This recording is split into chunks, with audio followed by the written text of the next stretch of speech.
ಸ್ಟಾಮರಿಂಗ್ ಸ್ಟಟರಿಂಗ್ ಅಂತ ಕರೀತಾರೆ ಇಂಗ್ಲಿಷಲ್ಲಿ. ಈ ತೊದಲುವಿಕೆ ಸುಮಾರು ಕಾರಣಗಳಿಂದ ಬರುತ್ತೆ. ಈ speech and hearing, speech therapy, ದೈಹಿಕವಾಗಿ ಮಾನಸಿಕವಾಗಿ ತೊಂದರೆಗಳು ಇದ್ದಾಗ ಈ ತೊದಲುವಿಕೆ ಬರುತ್ತೆ. ನಿಮ್ಮ ವಿಚಾರದಲ್ಲಿ ಹುಟ್ಟುದಾಗಿಂದನೇ ತೊದಲುವಿಕೆ ಇದೆ ಅಂತ ನೀವು ಹೇಳ್ತೀರಾ ಅಂದರೆ ಜೆನೆಟಿಕಲ್ ಫ್ಯಾಕ್ಟರ್, ಪಾರಂಪರಿಕವಾಗಿ ವಂಶ ಪಾರಂಪರಿಕವಾಗಿ 21 ತಲೆಮಾರಲ್ಲಿ ಯಾರಾದರೂ ತೊದಲುವಿಕೆಗೆ ಒಳಪಟ್ಟಿದ್ರೆ ಅಮ್ಮನ ಕಡೆ ಅಥವಾ ಅಪ್ಪನ ಕಡೆ ಇದು ನಮಗೆ ಬರುತ್ತೆ. ಮಾನಸಿಕ ದುರ್ಬಲತೆ ಅದೇನದು? ಕೆಲವು ಮನೆಯಲ್ಲಿ ಅಣ್ಣ ತಮ್ಮಂದರು 2-3 ಜನ ಇರ್ತಾರೆ ಅಂತ ಇಟ್ಕೊಳ್ಳಿ. ಒಬ್ಬ ಸಿಕ್ಕಾಪಟ್ಟೆ ಗಲಾಟಿ ರೌಡಿ, ಇನ್ನೊಬ್ಬ ಮೀಡಿಯಂ ಕ್ಯಾಟಗರಿ, ಇನ್ನೊಬ್ಬ ಬಲು ಸಾಧು. ಏನ ಅಂದ್ರೆ ಸಾಕು ಉಚ್ಚ ಹೇಳ್ಕೊಂಬಿಡುವ ವಯಸ್ಸ.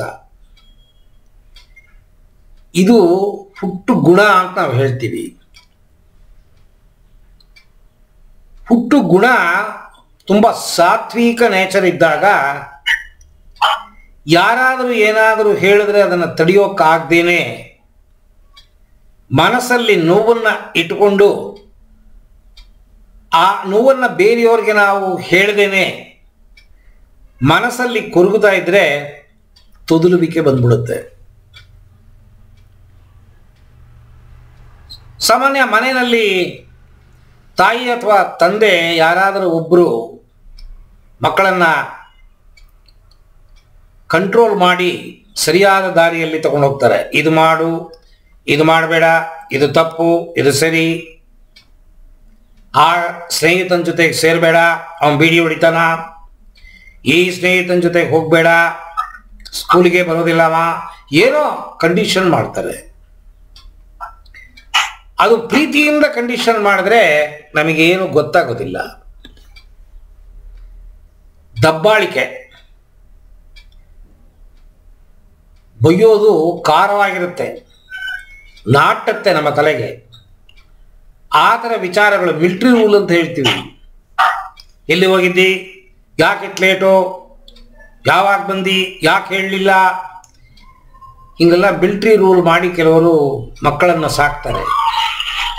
ಪ್ರೀತಿ ಅನ್ನೋದು ಏನು ಅಂತ ನೋಡಿರಲ್ಲ ಮಕ್ಕಳು. ಪ್ರೀತಿಯಿಂದನೇ ಲೋಕನ್ನ ಗೆಲ್ಲಬಹುದು. ತಂದೆ ತಾಯಿ ಪ್ರೀತಿ ಕೊಡಕ್ಕೆ ಬರಲ್ಲ ಅಂತ ಮಕ್ಕಳು ಸೈಕಿಕ್ ಆಗ್ಬಿಡ್ತಾರೆ. ಪ್ರೀತಿ ಕೊರತೆಯಿಂದ ಸೈಕಿಕ್ ಆದಾಗ ಮನಸ್ಸು ಒಳಗಡೆ ಇರೋ ಭಾವನೆಗಳನ್ನು ಹೊರಗಡೆ ಹೇಳಕ್ಕಾಗದೆ ತೊದಲುವಿಕೆ ಬಂದ್ಬಿಡುತ್ತೆ.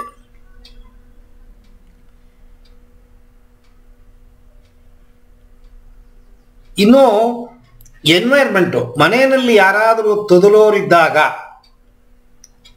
ಅಮ್ಮನ ಕಡೆ ಅಥವಾ ಅಪ್ಪನ ಕಡೆ ತೊದಲೋರು ನಮ್ಮ ಜೊತೆಗಿದ್ದಾಗ, ಅಥವಾ ನೀವು ಸ್ಕೂಲು ಕಾಲೇಜು ಅಥವಾ ಸ್ನೇಹಿತರು ಇವರ ಜೊತೆಗೆ ನೀವು ಯಾವಾಗ ಪಳಗ್ತೀರಾ ಅವರಲ್ಲಿ ಯಾರಾದರೂ ಒಬ್ಬರಿಬ್ಬರಿಗೆ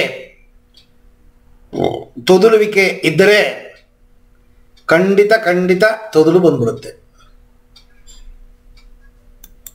ಹೀಗೆ ಹಲವಾರು ಕಾರಣಗಳಿಂದ ತೊದಲುವಿಕೆಯಿಂದ ನರಳುತ್ತೀವಿ. ಇನ್ನು ಕೆಲವರಿಗೆ ಫಿಸಿಕಲ್ ಆಗಿ ಗಂಟ್ಲು ಸರಿ ಇರಲ್ಲ, ಧ್ವನಿಪೆಟ್ಟಿಗೆ, ನಾಲಿಗೆ ದಪ್ಪ, ನಾಲಿಗೆ ತುಂಡ, ಎಂಡಲ್ಲಿ ನಾಲಿಗೆ ಕನೆಕ್ಟ್ ಆಗಿರುತ್ತೆ ಎಲ್ರಿಗೂ. ಈ ತೊದಲೋರು ಕೆಲವರಿಗೆ ಇಲ್ಲಿ ಎಂಟ್ರೆನ್ಸಲ್ಲಿ ಕೆಳಗಡೆ ಕನೆಕ್ಟ್ ಆಗಿ ಹೋಗುತ್ತೆ, ಅಲ್ಲಾಟ ಕಮ್ಮಿ. ಇದು ಫಿಸಿಕಲ್ ಡಿಸೇಬಲ್ಮೆಂಟ್ ಅಂತ ಹೇಳ್ತೀವಿ ನಾವು. ಫಿಸಿಕಲ್ ಆಗಿ ಭಗವಂತನ ಸೃಷ್ಟಿನಲ್ಲಿ ಏನಾದರೂ ಏರುಪೇರಾದರೆ ಹಿಂಗಾಗತ್ತೆ.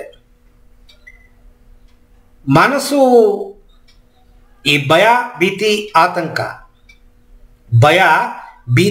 ಆತಂಕ ಒಳಗಡೆ ಕೂತಾಗ ಇದು ಮನಸ್ಸಿನ ಪ್ರಾಬ್ಲಮ್ಮು.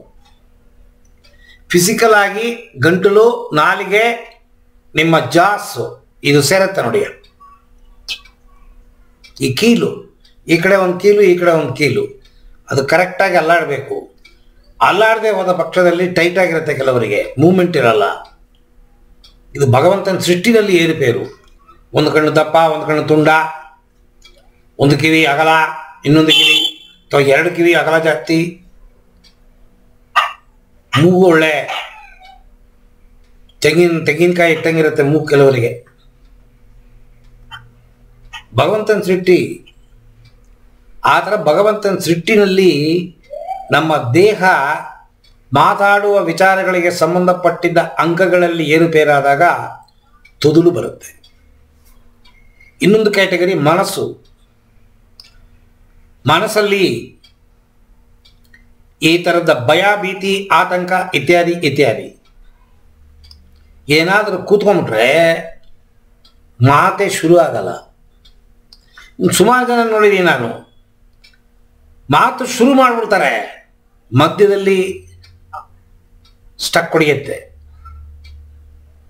ಕೆಲವರಿಗೆ ಶುರುವೇ ಪ್ರಾಬ್ಲಮ್ಮು, ಕೆಲವರಿಗೆ ಕೆಲವು ಪದಗಳು ಪ್ರಾಬ್ಲಮ್ಮು, ಕೆಲವರಿಗೆ ಕೆಲವ ಶಬ್ದಗಳು ಪ್ರಾಬ್ಲಮ್. ಆ ಟ ಪ ಈ ಥರದ್ದು ಶಬ್ದಗಳು, ಅಕ್ಷರಗಳು, ಇದು ಏನೇ ಇದ್ರೂ ಕೂಡ ಎಲ್ಲ ನಿಮ್ಮ ಮೆದುಳ ಒಳಗಡೆ ಕೆಲಸ ಮಾಡುವ ಮನಸ್ಸಿನ ತೊಂದರೆ. ಯಾವುದೇ ಡಾಕ್ಟರ್ಗಳ ಹತ್ರ ಹೋದರೆ ಮನಸ್ಸಿಗೆ ಟ್ರೀಟ್ಮೆಂಟ್ ಕೊಡೋದಿಲ್ಲ, ಫಿಸಿಕಲ್ ಆಗಿ ಟ್ರೀಟ್ಮೆಂಟ್ ಕೊಡ್ತಾರೆ. ಅವರು ಧ್ವನಿಗೆ ಸಂಬಂಧಪಟ್ಟಿದ್ದ ವಿಚಾರವನ್ನು ಹೇಳಿಕೊಡ್ತಾರೆ. ಕೆಲವರಿಗೆ ಸರಿಯಾಗುತ್ತೆ, ಕೆಲವರಿಗೆ ಸರಿಯಾಗಲ್ಲ. ಆದರೆ ಇಲ್ಲಿ ನಮ್ಮ ತರಬೇತಿನಲ್ಲಿ 2 ವಿಚಾರಗಳನ್ನು ನಾನು ಹೇಳ್ಕೊಡ್ತೀನಿ. ದೇಹಕ್ಕೆ ಸಂಬಂಧಪಟ್ಟಿದ್ದ ಕೊರತೆಗಳನ್ನು ಸರಿಪಡಿಸುವ ವಿದ್ಯೆಗಳು, ಮನಸ್ಸಿಗೆ ಸಂಬಂಧಪಟ್ಟ ವಿಚಾರದಲ್ಲಿ ಏರುಪೇರಾಗಿದ್ದರೆ ಅದಕ್ಕೆ ಸಂಬಂಧಪಟ್ಟಿದ್ದ ವಿಚಾರಗಳು, ಎರಡುವೇ ನಾನು ಹೇಳ್ಕೊಡ್ತೀನಿ.